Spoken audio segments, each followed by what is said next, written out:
My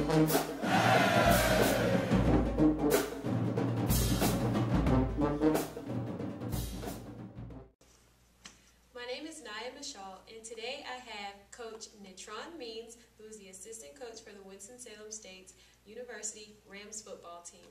How are you doing today, Mr. Means? I'm doing well. Yourself? I'm doing great. Good, good. So, I understand you had a great career in football in the past. You played in Harrisburg, North Carolina.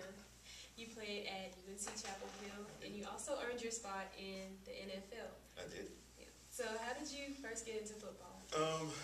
I first got into football by going and watching my older brother practice. He is 2 years older than I am.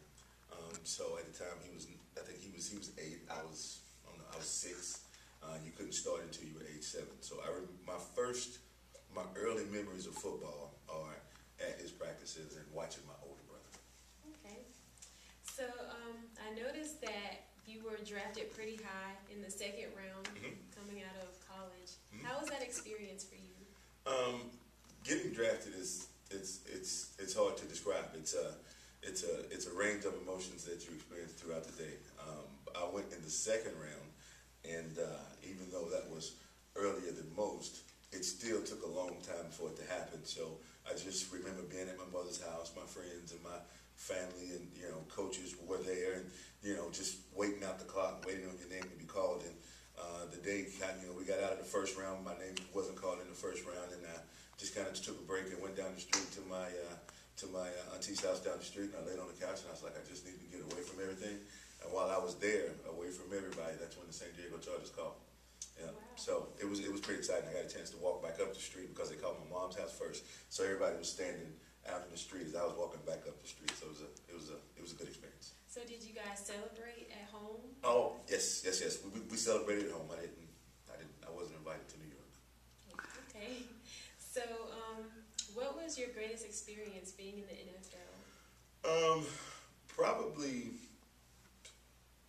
team-wise, was winning the AFC Championship, having a chance to go and play in the Super Bowl, and actually scoring a touchdown in the Super Bowl.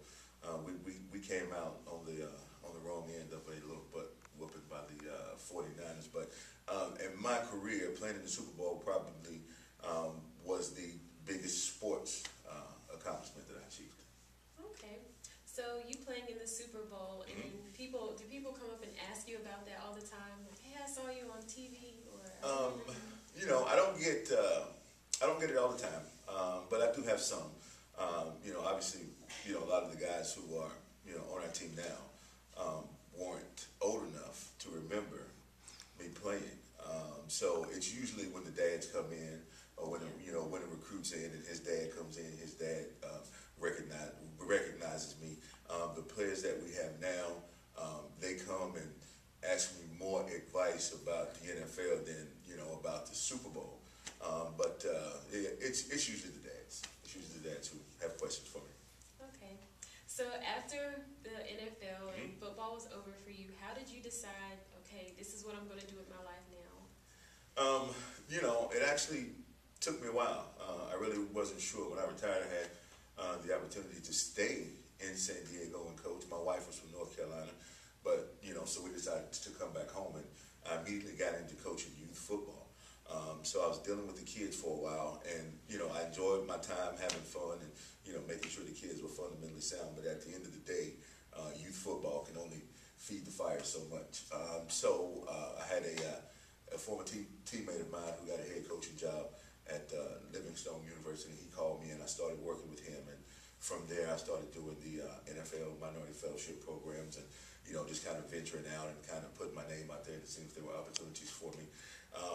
I came back, and I went to high school, and everywhere that I worked, though, I wasn't able to get full-time employment because I didn't have my degree. So in 2009, I went back to school.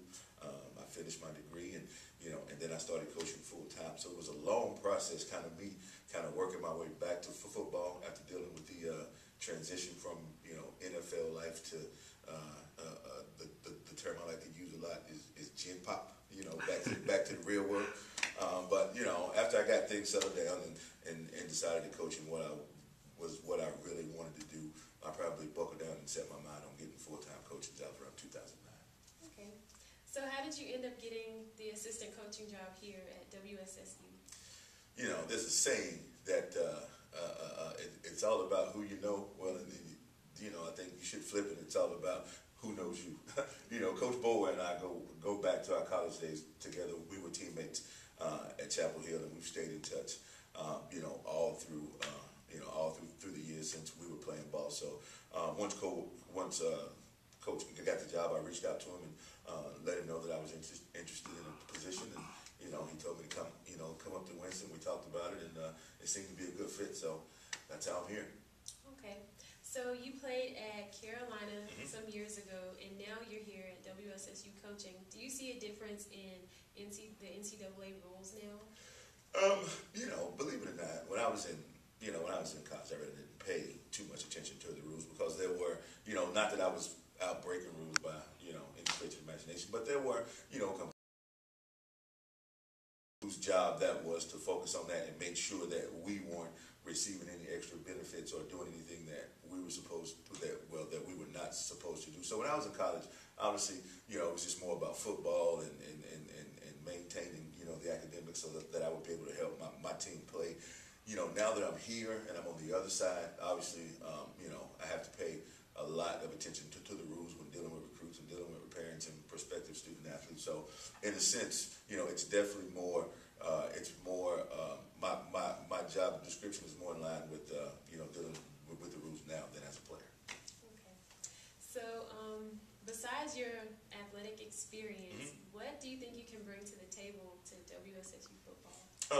You know, besides the athletics, you know, one of the reasons that I really wanted to get into coaching was, you know, to have a positive effect on the guys that, you know, I'm going to be dealing with on a day in and day out basis. For me, the way I grew up, coaches were very important in my life and very instrumental in the success that I had on and off the field. So I've always loved football, and it's a game that I wanted to stay around and raise my kids around. But it was the effect that the coaches had on me that I hope to have on my guys. Okay.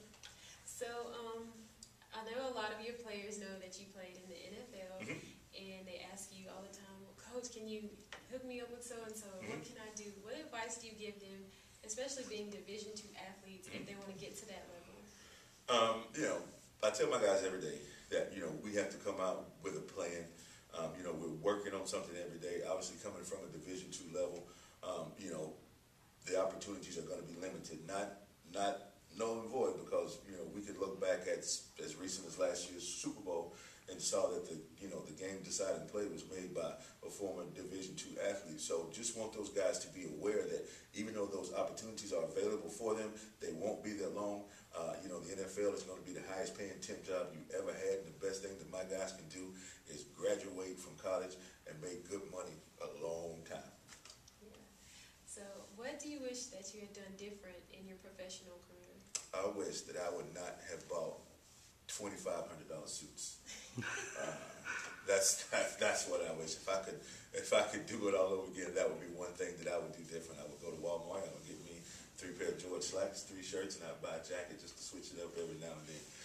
But as you know, that's just a side note. But you know, when it pertains to, you know, the football part of it, I think I would have done a lot more to take care of my body in a sense of, you know, massages and you know, all these extra resources that are available for athletes now. That at the time, you know, it's like, okay, I'm a tough guy, and I'm going to tough this out, and I'm just going to, you know, get in the ice tub, and I'm going to go get some treatment, and that'll be that. I think if I would have went the extra mile when it came to taking care of my body, I maybe could have eked out another year or two.